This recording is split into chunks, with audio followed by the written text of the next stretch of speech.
Next 1 అంటే I3లో ఇక్కడ 1 ఇచ్చినప్పుడు it gives the output is I3.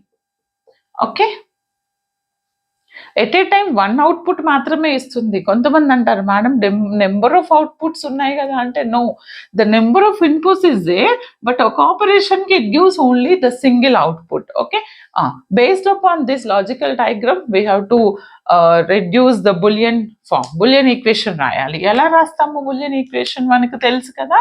ఇది y ఈజ్ ఈక్వల్ టు ఏమి ఇచ్చారు, this is my output which is equal to okay some of products of these two. అప్పుడు నాకు ఏమొస్తుంది చెప్పండి బెట, S1 S0 S1.